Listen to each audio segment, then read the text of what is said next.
to the Real Estate Success Podcast, where we unlock the secrets to thriving in the competitive world of real estate. Join us as we interview industry-leading realtors who share their journeys, strategies, and lessons learned on the path to success.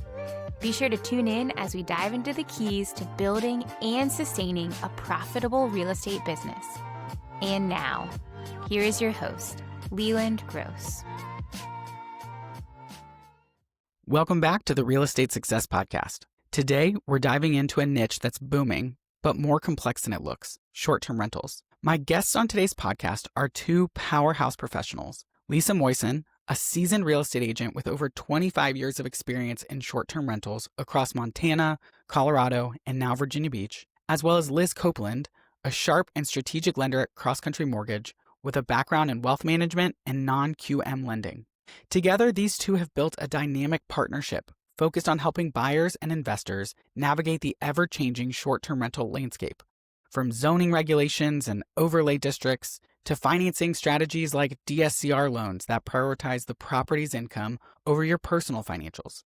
In this episode, Lisa shares what it took to build a short-term rental business from the ground up, sometimes quite literally, with one baby strapped to her front and one on her back, while Liz gives us a behind-the-scenes look at the lending process and why having the right team changes everything.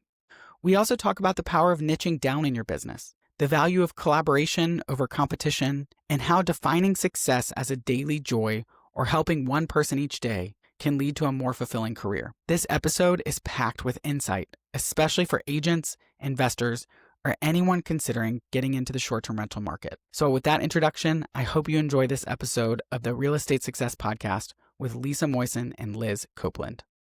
All right, welcome Liz and Lisa to the Real Estate Success Podcast. I'm excited to have you guys here today. Thank you for having us. Of course. I would love to start this conversation with a little bit of a background on who each of you are, kind of what you do, so the listeners have kind of a foundational perspective. So each of you give us a little bit of your story. All right, I'll go first. I've been in real estate for about 25 years. I started out in Montana when I was 20 and came across a wonderful woman who had taken me in, trained me up, got my license then. It was a resort market then. I ended up moving from Montana to Colorado, ended up in another resort market, and now am in Virginia Beach. So I ended up being in those different resort markets, really learning about investments and short-term markets and things like that. I've also owned a short-term rental company in Colorado for about 17 years. And essentially that came about. I had buyers who would come in and say, I'd love to buy a piece of property, but now what do I do? And I'm not much of a no person. So I said, I'll figure it out. Let's do this. And spent my time learning everything it really took to manage a short-term rental in Colorado. 2 babies that, I'd put one on the front, one on the back. I started snow shoveling and learning how to do hot tubs and cleaning properties, and then learning how to manage. And over time built up a good business there.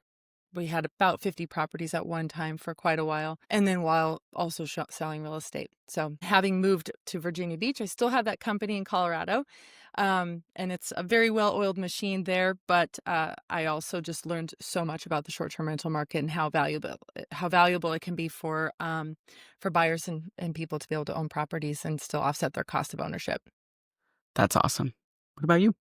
I'm Liz Copeland. I'm a sales manager at Cross Country Mortgage. I've been in mortgage for about 15 years. I got into mortgage basically, a friend of mine thought I would be good in the business. I have done everything from, back in the day, I was a makeup artist, and I got into the wealth management sphere because, again, somebody else recommended me for that. Loved that. I learned lending within wealth management. So I did lending for a client book in wealth management, and then actually decided that I wanted to be able to work with everyone, not just who was on our client book, and got into originating mortgages. We started in Charlottesville, Virginia, got to Virginia Beach about 4 years ago. I've always been in the new construction realm. So when I started in mortgage, quickly got wrapped up in new construction. So that's always been half of my business. And then the other half of my business has been working with agents like Lisa on resales. And then in Virginia Beach, once I started with Cross Country Mortgage a couple years ago, I realized that we have such an array of non-QM products that I started diving into them to see what we could actually do at Cross Country that wasn't available to me at other companies before. And one of those things was a loan specifically targeted, a DSCR loan specifically targeted for short-term rentals. So having met Lisa through a group of badass ladies, she and I talked before, and I knew that she was, looking at really focusing and building a niche on that short-term rental market. So it just seemed like a good fit with me having this amazing product at Cross Country to be able to help Lisa build her business with short-term rentals and work on that together. And Lisa, remind me, when did you transition from Colorado to Virginia Beach? I've been here about 2.5 years. I work for Atlantic Sotheby's, and I've just kind of got into the Sandbridge and the Virginia Beach market. Really started to learn about the short-term rental market in Sandbridge, but then also Virginia Beach, because it's such a very specific area. They have an overlay district, which you're not allowed to short-term rent anywhere and everywhere in Virginia Beach. So really learning that target market of where can you rent, what are the projected revenue opportunities there. So I've been here about 2.5 years and learning the market here. Yeah, and it's I'm sure there is some level of complexity because of the Virginia Beach restrictions, which haven't been forever. I mean, short-term rentals haven't really been a thing forever. But for those who don't know, or who might not be in the Virginia Beach area specifically, in our city, because we have such a history of tourism, when Airbnb and VRBO were really taking off, they put in some restrictions on you can't just rent out any house anywhere. It would cause too much competition with the hotels and things like that. And so there's really strict nuance on where your house is located, even things you were sharing about like parking, how many parking spots you have with your house compared to the amount of bedrooms, and having certain plans for that, which makes it really difficult to be able to produce that in Virginia Beach. Now we have Sandbridge, which is its separate area, and that's free to be short-term rental pretty easily. But I would say speak to that, because I think whether you're another agent or a real estate investor, short-term rentals are a great way to build wealth, great way to build income. And you almost have, if you're getting into it, you have this like rose-colored glasses of like, oh, this house is near a beach. I could easily Airbnb this. Boom. And then you get into it and you're like, oh, wait, there's so much more to that than most people initially think. So share a little bit about what the overlay district is, how that works, and kind of how when you've worked with short-term rental owners or investors, kind of how you help guide them in that. Okay. We'll talk just really specifically about the Virginia Beach overlay district, because that one is very different than anywhere else. But coming from Breckenridge, Colorado, we had been doing short-term rentals so much longer. I think that this feels very new still in Virginia Beach for some reason. So I've watched the market shift and watched things change in Breckenridge, but really learning that market and what it really takes, right? Short-term rentals have really been looked at very specifically as far as, like you said, competition with hotels in the area, but also quality of life for owners that live in the area, having, maybe being next to a property. But, I've had a lot of buyers that I've worked with that have come in very, like you say, they came in, they said, hey, I'd love to buy a piece of property here at the ocean or the mountains. What's that going to look like? And for us, it's really easy to say, well, okay, let's take a look. And it is a little bit of rose-colored glasses. Hey, my brother-in-law is a realtor and he said I can buy a piece of property and I can short-term rent it. But there's just so much more that goes into this particular type of market. And so working very specifically, and this is kind of a niche that I've really dove into and spent a lot of time with a lot of buyers in. And there's just a lot of work that goes into it. And then also preparing all this and finding properties that one can be short-term rented. What's the quality of the house? What the bedroom size? I mean, there's so much that goes into qualifying a property and then being able to hand it off to a lender. And a lot of times I'll go to my lender and say, okay, now I've qualified 3 properties. I've identified these to my buyers. Now let's take it to the lender and find out, because remember, with a DSCR loan, you're not qualifying your buyer, you're qualifying the property.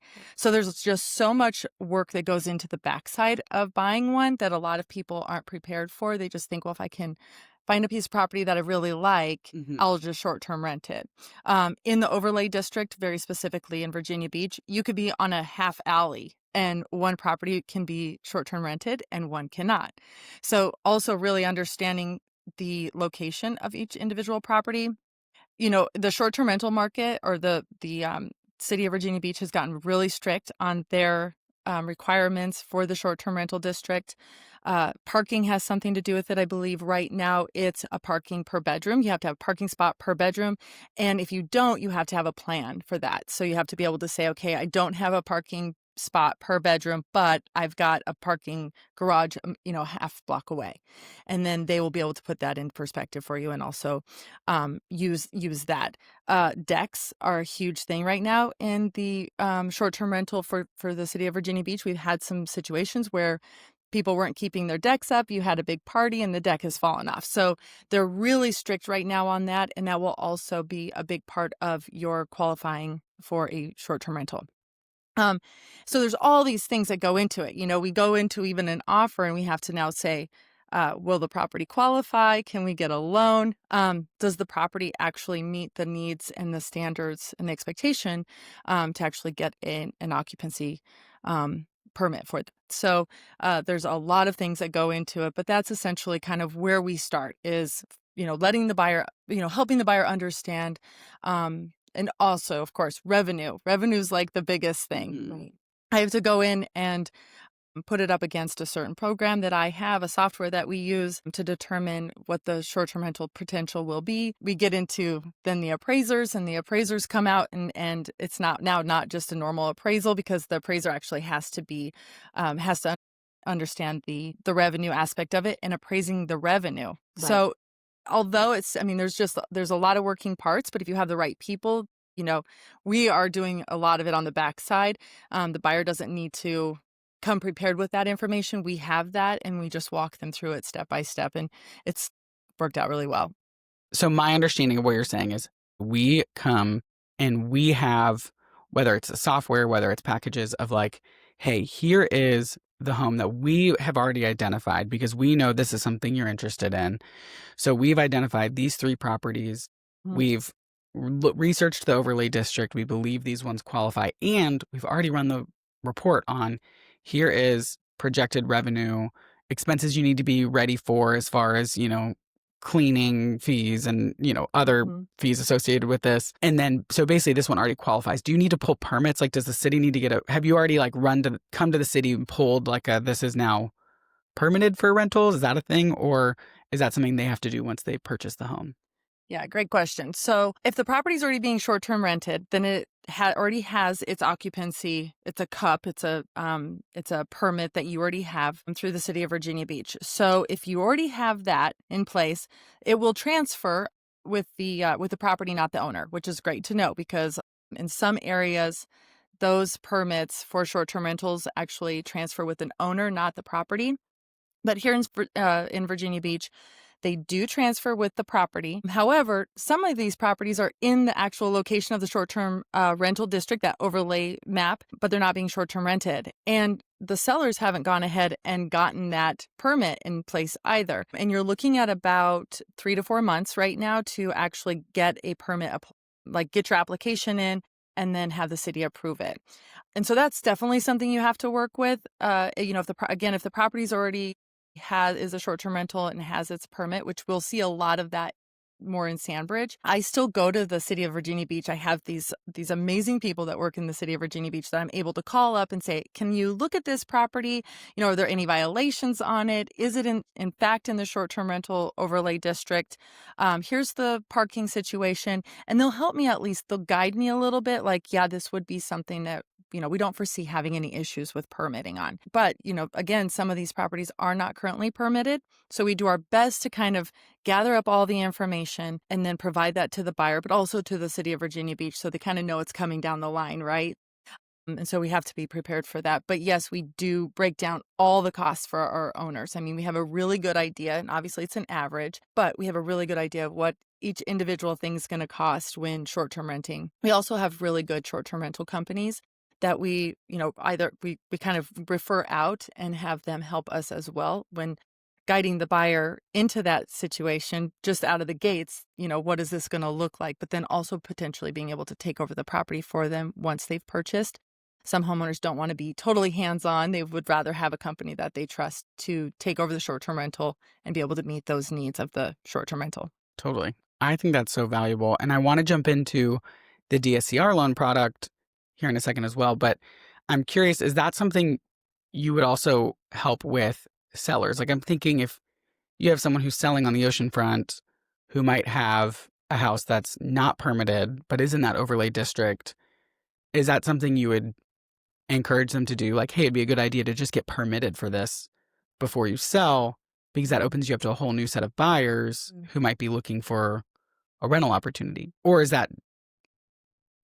am I crazy? No, I don't think you're crazy at all. In fact, I think there's a lot of missed opportunity, specifically in the short-term rental overlay district in Virginia Beach. I think that a lot of people, again, it seems fairly new. You have a lot of agents that, this is new to them. It's not necessarily something that they work with. So it's a missed opportunity. Often enough, I will say to listing agents, man, I really think it could be valuable to get in there, because it transfers with the property, have your seller go and get that part done, because wow, what a value for a buyer to go, yes, I can see it's in the short-term rental district. This is what my revenue is going to be. We've put the revenue up against the purchase price, and I get to step into the income. Because the hardest part really is saying to a buyer, yes, I think we can. Now you have a small percentage that this might not happen. Even though all the signs point to yes, we always have to write on the fact that what if. Also, you have 3 to 4 months of buying a property and sitting off the market for the rentals for 3 to 4 months. So now you have to go to your lender and say, well, I have to have reserves. I mean, your lender's going to say, do you have 3 to 4 months of reserves to stand out? Because, you're not going to necessarily you're going to be sitting on this property, you're not going to be able to rent it, right? And there are ways around that. I would say, then you can do the longer term rental, put somebody in there, a traveling nurse or somebody like that to be able to add some income to your property while you go through that process. But it's also, you're not stepping into it going, I know for a fact that I have this short-term rental permit.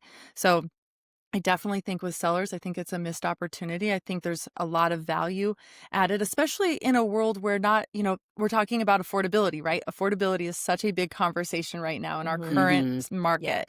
And what a great way to be able to say, I can actually afford this. I can build up my real estate portfolio, offset my costs. That would be, the worst case scenario is you're going to offset your costs. And in some situations, you actually can pay for, you'll be able to actually pay for owning that piece of property. I'm working with a buyer right now where we're doing that exact same thing right now in the Virginia Beach overlay district. I've identified the property, and now it's just putting all those pieces together for him to be able to see if that will in fact work, because not every number works with every property. Yeah. Right. Well, and that's what makes having an expertise in this, or like a niche in this, so valuable, is you're like, there's so many pieces at play beyond just a primary residence purchase or sale, where it's like, do you qualify? What house do you want? Great. There's so many more regulations and rules and numbers, and will this be profitable? Will this not be profitable? What, all of that comes into this very differently. And on the conversation of affordability, I really want to hear from Liz, just, in this situation. So Lisa's got a buyer. She's, found someone. There's a real value to being qualified on the property itself and not on yourself, like your own finances, especially when you do have a real estate portfolio that might be pushing up debt to income ratios and things like that if you were to qualify personally. So speak to that and kind of when that transition happens, when now you're entering the picture on the getting qualified spot in the transaction. Absolutely. So That's a great question. Lisa and I work together from the beginning. So once there is a property identified, we start looking at the property rather than at the buyer. And that's the benefit of the DSCR loan, is that we're qualifying the property. So Lisa and I have the same software system where we can run a report to see what that projected income is going to look like for that property. Because with this type of loan, you're not looking at DTI for the borrower, right? Mhm. You're not looking at, their income. You're not getting their tax returns. You're really qualifying the property on, is the rental income, projected rental income, going to support this transaction? Now, there are things that come into play for the borrower, right? So we do run credit. They do need to have at least 6 months reserves on most transactions. It's a little depending on, depending on the property and the ratios for the projected income, that can be a little dependent on that. Mhm. But typically it's about 6 months reserves, right? We're going to look at the borrower's credit. We're not going to count any properties against them. So with Fannie Mae, if you're doing a regular investment loan, Fannie Mae only wants you to have 10 finance properties. So, this person could have 20 finance properties. We're not looking at that because we're qualifying the property. But in addition to bank statements showing reserves, one thing we ask is that if there are mortgages that are coming up on their credit report, that we just see mortgage statements to verify that the payments are up to date on those mortgages. But it's, again, not to disqualify them on debt to income ratio, right? So those are two amazing things for buyers, is that, hey, I got to get my credit pulled. I got to show some reserves. I might have to show some mortgage statements, but I'm not having to show W-2s. I'm not having to show tax returns. I'm not having to show fully executed lease agreements for the other 5 properties I own, things that would normally happen on a regular Fannie Mae investment, 20% down loan. Especially, I can imagine, obviously, this is not an accurate rule of thumb, but many real estate investors have some level of like self-employment, which makes tax returns Correct. really hard. When what you make and what is reflected as your taxable bottom line income isn't totally like the exact accurate what resources you have to Right. be able to pay that. That's one of the biggest challenges. Like buying homes, we always hear when we work with our clients, it's always like, I need to reflect more on my tax return to qualify for this amount of money. And the sheer amount of like W-2s and things like that you need to provide can become really difficult. But saying, hey, here's my bank account, there's plenty in here. I'm Right. coming ready to put money down and ready to do this, but it's being qualified on the income of the property, not the income of the individual. I think that is huge. And like you said, especially when people get really into this and they're building real estate portfolios, which are wonderful wealth building tools, certain places like Fannie Mae, there's caps on how many you can have. So having it look at, we're just looking at this property. If this property can cash flow, you're good. And if you have the reserves, obviously, because I think what people don't think about is that lenders, they're really just risk assessors. It's Correct. like, how secure are we going to be that when we give you this money, we're going to make this money back?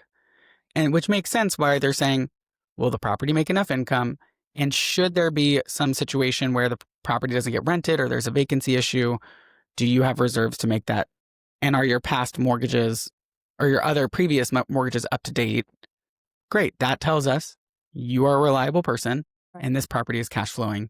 Now we can do this without having to look at your personal income and liabilities and things like that. I think that's 10 out of 10 valuable. Absolutely. And another benefit is that at Cross Country, we can actually close in an LLC, right, for these loans. So it's really important to note that in a lot of situations, if you are closing on an investment property, you're having to close in your name and transfer it into an LLC after the fact with Fannie Freddie. In this situation, we can actually close in an LLC, which is super appealing to most Mm-hmm. investors. And the other thing that Lisa and I have talked about a lot, which I think is really important too, is that we actually underwrite these in-house. So Mm. we have a non-QM department right in-house at CCM where we underwrite these. We have the ability to broker them out if we need to, but obviously it is so much more beneficial for me to be able to work it in-house with our non-QM team. I can get the underwriter right there on Microsoft Teams and go over everything. I know Lisa and I were looking at one recently, and I was getting really fast responses when we had some questions from my non-QM team, because we're literally Lisa and I are on the phone going over numbers, and I'm pinging my non-QM team asking questions, and literally it was very fast that I was getting responses back. So I think that is super valuable, because we know that as we go through these transactions, and like Lisa said, there's a lot of work on the front ends that we do before they're even under contract, we can get the answers we need very quickly and be able to move forward with the transaction and have, I would say, a smoother transaction than sometimes you have when you have to broker things out and you're waiting for responses back. Yeah, I totally agree. Quick pause. Hey, realtors, if you're earning great commissions, but worried you might be missing something financially, we built a tool just for you. It's our free 2-minute real estate financial health assessment. Don't wait until tax season exposes your financial gaps. In just a couple minutes, you'll see exactly what's strong in your business, where money might be slipping through the cracks, and what to fix before your next closing. Most agents have blind spots they never even think to check. You don't have to be one of them. Just head to realestatesuccesspod.com and get your personalized score and insights in 2 minutes or less. All right, back to the episode. It brings up this idea of niching, which we've talked a little bit about, that I think is really valuable. And what you're speaking to is, I think a lot of people think, every real estate agent is the same. Every lender is offering the same stuff. Every financial planner does the same stuff. And in these worlds of, in the service industry, it's like you just can't serve everyone. And we're in a world that's growing so quickly. There are just new needs and developments that to work with a team that understands the area, one, which is a duh, but also like the short-term rental world, like, hey, this is exactly what we're doing.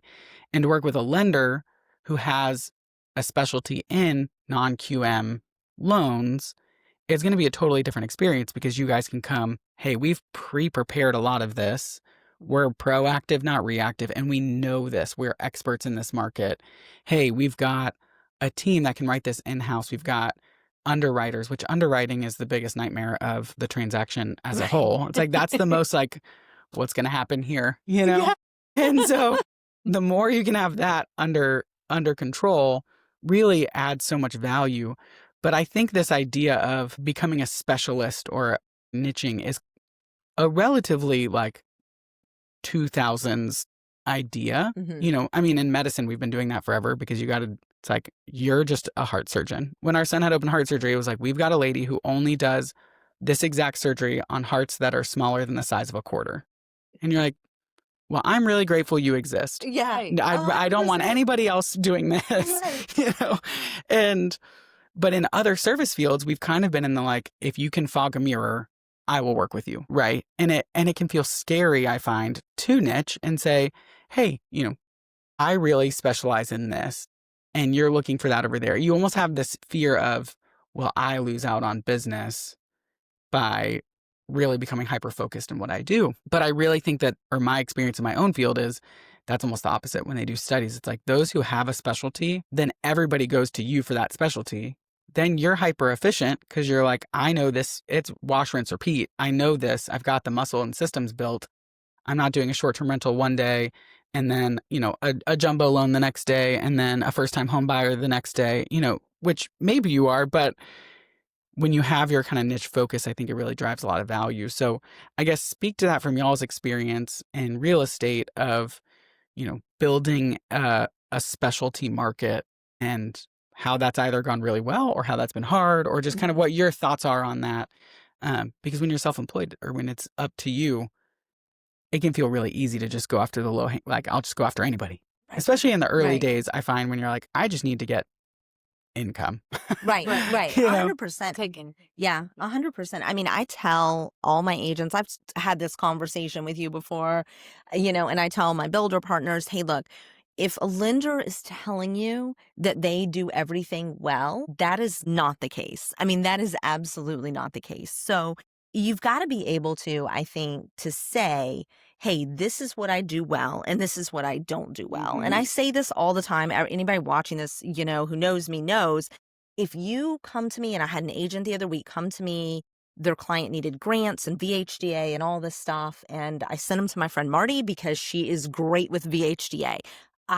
You don't want me doing a VHDA loan. You don't want me doing a grants because that has never been my niche, So I'm going to send those to a lender friend of mine who I know does them really well. Amy Carr, Marty Guy Fink, they're great with grants. They're great with VHDA. If you need that, that's where I'm sending you. I would be a hazard to you and your client, But for short-term rental, for non-QM, for jumbo, I do a lot in the jumbo space. I am your girl, and I've really specialized in those products. And I think that coming from the background in wealth management, it kind of naturally put me there. I do a lot in the new construction space, as Lisa knows. Half my book of business is builder, so I do that.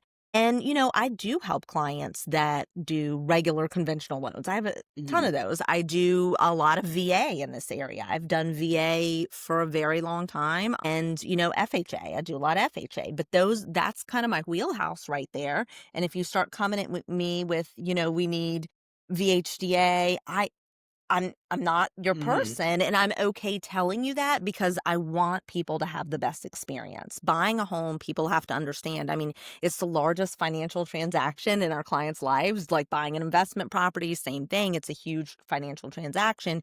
You want people who really specialize in that to be the ones taking care of you. And so I think once you get to a place in your business where you understand that, then that really opens a lot of doors. Yeah, I totally agree. What would you say? I agree also. I don't specialize in everything. Very specifically, I'm a second homeowner investment short-term rental agent. Over, 25 years, that is really the market that I know. And so I don't go out there trying to market and appeal to every single person. I think that I best serve my clients in this particular market. And yes, of course, it's very similar. Somebody wants to come and just buy a normal condo and live in it. I'm just I'm not going, well, I can't do that. Right. But I think that we have capabilities of that. But again, right, military relocation and certain things aren't necessarily where I'm at. And you wouldn't see any of my marketing trying to force myself on anybody for that. But I do think that this is very specifically something that it is hard. It's a lot of work. And I think that that's something to know. I think a lot of agents would say, oh, I can do that. I mean, I can figure out a short-term market or a short-term rental house for you. And certainly they could, but it is a lot of work. You're going to, I do a lot of back work, as far as identifying properties. When things are hitting the market, I'm immediately, as soon as it hits the market, I'm already looking it up, checking out the mapping, calling up the city of Virginia Beach, maybe calling her. Yeah. A lot of times, very similarly, we had a property that just listed and I was so excited about it. It's in the short-term rental area in Virginia Beach. It's 2 blocks from the Dome, right? I just start to see, oh, wow, this has got some real value to it. I call her up and I say, okay, here's the list price. Here's what this is what my projected revenue is on it. We've also have to look at interest rates and all these other things, right? So she started breaking that down. We even have to call the insurance. I call up my insurance guy and I have him give me quotes. And so we're really trying to bring it down to be really accurate as possible. And interesting that we had to actually go backwards to find out, well, the property is overpriced if you're going to use it as a short-term rental. Right. So then we had to go, okay, now what would the buyer actually have to offer in order to make that work? Now we haven't tied up a buyer. We haven't tied up their earnest money. We haven't wasted their time taking something off the market. We haven't wasted the seller's time because ultimately we were able to draft that all up and be able to put that in place and go, oh, okay, so this is what somebody would have to get this for in order for it to work as a short-term rental. Regardless, even though it feels like, oh, it's in the market, it's in the short-term rental market, seems like a great price, the location is great, but we still couldn't get the numbers to totally work. So I would say that as much as I think anybody can do anything, how well are you going to serve your client? Well, yeah, and I think that is so valuable to come and say, hey, there's a property. Like you said, you haven't gotten committed to this at all. Right. But now we can help you really craft an offer that makes sense for you. Right. Whether the seller sells for that's up to them. Right. But we can say confidently, if you buy it at this price, it's not going to work. But if you buy it at this price, it will. And that now we can craft a compelling offer and go from there. Like that is the real value there. And I think what you said, Liz, of being able to confidently say what you don't do. Like I feel like we all are wrestling with the imposter syndrome and want to be the expert in all things and be all things to all people. But being able to say like, A, I know just enough to be a hazard. Mm-hmm.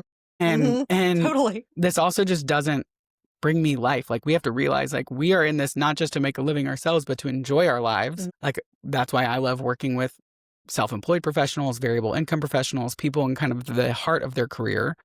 Lots of financial planners would say like, I love working with retirees and Social Security and Medicaid. And I'm like, Right. wonderful. That makes me want to poke my eyes out. Mhm. So, and I think it comes from this place.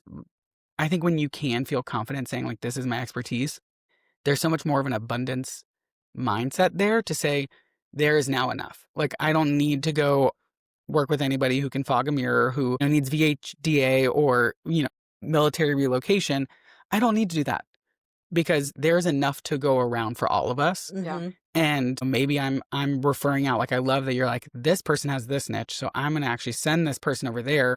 I'll forego the commission on that to give it to 100%. them because they're going to get served better. And there's such an abundance mindset there that says like, there will be enough. Yeah. I will be okay. And we've found like some of our best referrals come from other financial planners at this point who are saying like, hey, you just know this space. So here you go. And we send out referrals all the time when it's like, hey, we use the medical analogy of like, you are really in need of a heart surgeon and we're an orthopedic surgeon. So like same world, but we're going to get you to the right person for that. And it just makes our life so much easier. Like I look at my calendar and I'm like, oh, I like all these people.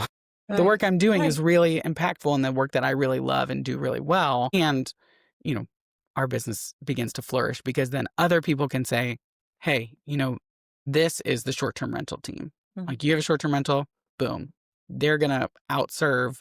They've got the expertise. They know how to do this. But it's really interesting that I do feel like that is becoming so much more of a thought process in many professions where it's like, how do you become a specialist? And are you okay? Do you have the abundance mindset to say, yes, you can forego a transaction in order to really do the work you love and the work where you provide the biggest impact? Yeah, I totally agree. I very similarly, I feel like I've had other agents on the other side of these transactions. If they've got the listing and I might be bringing the buyer and I go, okay, so now here's all the things we have to do to get this to closing, and they're like, whoa, wait, what's happening? And I'm like, it's so exciting. I'm really excited about it. I can't wait to run the numbers and get on the phone with her and see what's happening. Right. And a lot of other agents are like, that is a lot of work just to try to get that deal done. I'm like, yes, but can you imagine what's going to happen next? Totally. And that's how you're in the right. I feel the same way. People are like, you like looking at self-employed professionals' tax returns? Like, you could just work with a retiree. It's pretty simple. I'm like, yeah, but that's boring. Like, look at this. This is so fun. And I mean, that's the beauty of it. And we're not all created equally. Like we're given different gifts and different passions. And I feel like the more we can work our way in there, it's just a win-win all around. Like our businesses flourish better. We are then doing and just flourishing more because we're doing what we love. And then the consumer gets the best service possible. But I do think it's hard, right? Like when you first get into a profession, like if there's any new agents listening to this, it's like, that's a really hard, you may not know what your specialty is yet, because sometimes it just takes reps to be like, that was really fun. That was a nightmare, and you want to get to yourself to a point where like you can afford your life and then start specializing. But I personally would encourage, and I'd be curious because you guys are boots on the ground in the real estate world. I would encourage at least any financial planner, like find a niche, find a specialty, really begin crafting your marketing that way, because then you draw more people that want what you do and what you like to do, and just battle the imposter syndrome that if I only do this, I'm going to end up eaten by a tiger under a bridge, homeless. Everyone's going to leave me because I'm going to be unsuccessful because I'm only going to do work with these types of people. Yeah. It's like, that's just not how that works. I think the biggest turning point for me in my career was realizing, okay, these are my specialties. Ooh, these are definitely not. This is the market that I thrive in. This is the market I'm good in. And then also realizing, and I think that this is so important to understand. When I look in the mirror, that's my competition. My competition is not other lenders. I'm friends with lots of other lenders. Cynthia Lewis is one of my best friends. You know what I mean? I adore her. And so like being able to, I had somebody say the other day, well, do you mind if other lenders come to your event? No. Have them come. I want them to come. Let's hang out. Let's be friends. What do you do well? Like, let me tell you what I do well. And so I really think, like you said, operating with that abundant mindset and just knowing, hey, I know what I'm good at. I know what you're great at. I know what you're great at. Let's go grab a drink or have a coffee or whatever is so important that we form camaraderie in our industry instead of competition. We collaborate with each other. And I think that was the huge turning point in my career when I realized, oh, wait, this is all about collaboration. I'm not competing with all these people. This is what I do well. This is what they do well. Let's collaborate. Let's send clients back and forth. Let's really work together because we're here to serve. And we're only going to serve well if we can work well together in an industry that is, of course, it's a very competitive industry, but we've got to work well within that competitive industry and really collaborate for the benefit of our clients. Oh, yeah, I agree. Yeah, I've heard before, like, industries sell, professions serve. Of like, you think of, again, I just feel like medicine's an easy one. You've got like the medical device industry or medical sales, like pharmaceutical industry, they're selling stuff. But then you have the profession of medicine, like the doctors, the people who are serving. And it's interesting. I feel like there is a turning point from a consumer perspective where they want more of a service than a sale. And so it's like, even if, we're selling a product or we're selling a home, it's like, how do I change this into a profession? And I think part of that is like what you're saying of, it is competitive, but how do we like break down that wall? How do we become more, colleagues who serve and realize, like, even if we do the same thing really well, we can grow from each other. We can learn from each other. If you get this great client, that doesn't mean I'm not going to get a great client. That doesn't mean, like, that means I can cheer for you and say, like, this is great and learn from you or offer guidance. I just feel like that is so much of a better way to go about business, and a way that, isn't always how it's treated. Like, I've had other advisors be like, I can't tell you where I get my clients because you might poach them. I'm like, brother, you're not going to have a monopoly, and neither am I. And like, I'm sorry you feel that way. I'm just trying to get coffee. Yeah, I know. It's so true. I mean, I've had other lenders and other, doing events and they don't want any other lenders at their events. And I'm like, why not? Why don't you welcome the collaboration? Welcome. I'm not coming to your event to talk to your clients or to steal your agents or anything like that. We can all collaborate. So, I mean, I think it's important. And I think that, like you said, when people get on that same page, that is what makes things really tick. Just, like you were talking about the cardiologist, for instance. Could you imagine, if your PCP didn't want to refer you to anyone and thought that they could do that by themselves? I mean, that's insane. And so you have Lisa over here specializing in the short-term rentals and, saying, hey, I'm not great with VA relocation. So what Lisa's niche is, and that sending a client to Lisa looking for a short-term rental is beneficial to your client. That's the way to best serve your client. Not maybe sending a VA relo somewhere else, is a better idea, and sending Lisa her niche. And having done this for so long in Colorado, having come up and had your own short-term rentals. I mean, the business, like you said, with a baby strapped to the front and strapped to the back and cleaning up. Survive. Yeah, exactly. I mean, really like boots on the ground, like rolled up your sleeves, and the industry inside and out. I would love, as we wrap, this is a podcast about success. And I have found, if you ask anybody, like, hey, how do you define success? You're going to get a different answer from each person. I would love to know for each of you, kind of in your stories and your journeys, both throughout your whole career, but also in the light of the conversation we're having, like, how do you define success, and how will you know kind of if or when you've achieved it? You want to go? You want me to You go first. Okay. I've been asked this question a couple times, and I think at the point in my career that I'm at now, and I've felt this way for the last couple years, but I look at Hope, HOPE, and it's help one person every day. So for me, if I can help one person every day, at least one person, then I feel like I've been successful that day. So that's really how I define success, is really being able to help and serve others and do it well. So for me, it's like a daily look at that, so every day when I get up and I do my meditation, that's one thing that I really focus on is, help one person every day. Oh, I like that. And I'm supposed to follow that?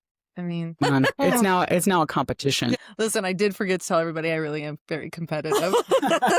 But she collaborates well with me on these short-term rental numbers. I feel like over my journey in life, success has been more finding joy every day. I think that joy is something that just doesn't come easy. And so I think helping people, but also just doing what I do it well, do it with heart and with integrity. And I think that the world is such a hard place. Yeah. Then you get put in a world where you are competing, you're in sales, kind of feeling, and really deciding a long time ago when I was really young, having really great mentors that were like, never sell like you're hungry, right? Like don't live like you're hungry kind of thing. And really being able to hone that in when I was still a sponge and was still really young in the business. And then waking up every day going, okay, I feel like I'm successful because I got to get in front of these people, but also got to learn something about them and got to be a part of an experience and got to do it with my kids. And still in all of that, got to have joy. Yeah. Joy is kind of my level of success, I feel like. Yeah. I love that. And you're a joyous person. Since I've known you, I would say you're a very joyous person. I like both of your definitions. Obviously, we hear a lot of them on here. And again, I really think it's a personal conviction, but I like that both of yours are kind of an as-you-go success, not a, zone you're trying to achieve. Because what I find is oftentimes when we say, when I get here, that is a belief. I actually read something the other day that it's like the monastic fantasy. Like if I only had more time, or if I was only at this other place, then I would be more connected. I'd feel more alive or successful. And it's like that breeds mostly just scarcity and frustration and a belief that life begins there, or life is achieved there, not in my current realm, my current circumstances. And so I like that both of yours are in my current day to day, which may be a total mess. Like the day could be a total nightmare, but if I carry it with joy or I help one person, great, I'm successful. There's this beautiful contentment in that of okay, what am I pursuing each day? And it's in each day. The mercies are new every day. Every morning we're just waking up and pursuing it, and it's not this grand, once I have a certain amount of money or a certain, amount of respect, or my life looks a certain way, then I will be there. Which, unfortunately, how often are people living their life 100%. For the future and not just finding what is success today? Right. I really love that.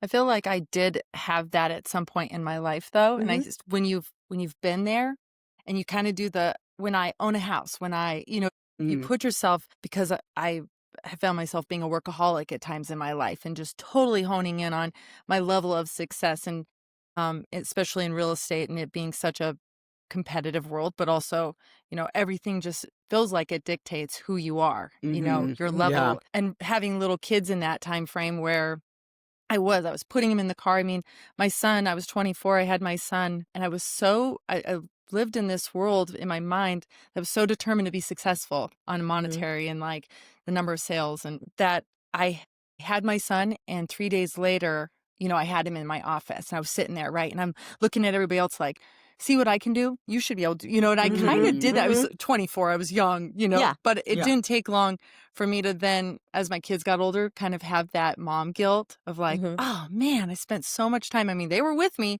I didn't put it, they towed it around and showed property. It was a different time. You wouldn't do it now, but and it was in a small community in Montana where people would allow you to bring your babies to work. I would not suggest doing it now, but but then I got that mom guilt later on and went, you know what, I'm actually going to seek joy over what monetary success or my level of sales, or because then I think it's actually hard to be joyful with other people around you, or you feel like you have to, like you said, kind of keep everything close to you. You don't want to share it. All Right, that kind of right. comes with trying to keep up with the world and the people around you. So I choose joy now. Totally. And you don't want to, I feel like the fear is like, is what I'm pursuing, am I going to get to the top of the ladder and realize the ladder's on the wrong wall? Like, am I going to pursue, this definition of success? And then when I'm there, when I've achieved it, I'm like, oh, wait, this actually isn't fulfilling. Wait, I've missed out on my kids' lives, and it's like, that's what's, honestly very real. And I do believe definitions of success change over time. Like, I think there's freedom for that to be the case too. We're all growing and evolving. Like, I'm sure in 20 years, I'll look back and be like, I wish I parented differently than I am right now, because in 20 years, Lord willing, I will be wiser. But my kids are getting the best they're going to get right now. And so I believe there's room for growth and change. But I do think that there's this place of like, I want to be pursuing a life, a definition of success. I want to be pursuing something that is lasting and not climbing a ladder that's on the wall that's actually on fire. The analogy that I like, there's two I use with my kids. Well, I have two grown kids and one teenager, but these analogies I use with them, the one is, it's the football field analogy. I'm a boy mom, so I use the football field analogy, where you're always, if you do that, you're always moving the goalpost further out, right? So you think, like when we're younger, because I was like you, and that way you think when you're younger, okay, when I hit this, then I will feel successful. But then the goalpost just moves. Do you know what I mean? Like, it just moves further. So you never really reach the goalpost, because as soon as you reach it, you want more. It moves further. So that's why I like to look at it in a different way now, now that I'm older in my career, older and wiser, right, in my career. And the other one I always like to tell my kids too is I think of Mario. You guys play Mario back in the day, right? Oh yeah, and game on. You know how Mario was like, he was always having to jump over that alligator to get to the next level, right? And if you think of your life as levels, and you have to keep trying to jump over that alligator, and the more you jump, the more you try, the more you learn, the more you grow, it's like your journey, right? And you don't get to the next level in your journey until the alligator hasn't grabbed you and pulled you down and into the water, right? So your journey through life is a lot like Mario, and you see yourself going through these times where the struggle is real. You keep getting pulled down by the alligator, right? But those are the times that you're growing the most. And once you kind of learn through and grow through that time, instead of fighting through it, you grow through it, then you see yourself, okay, you're at the next level.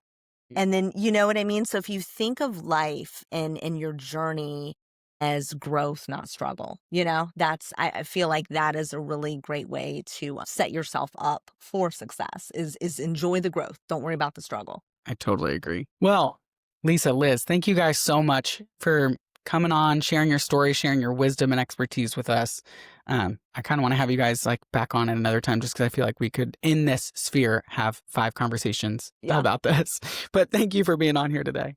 Thank you for having us. Yes, this was awesome. Thank you. And we do have a lot to say, so please have us again. We're chatty. Game on.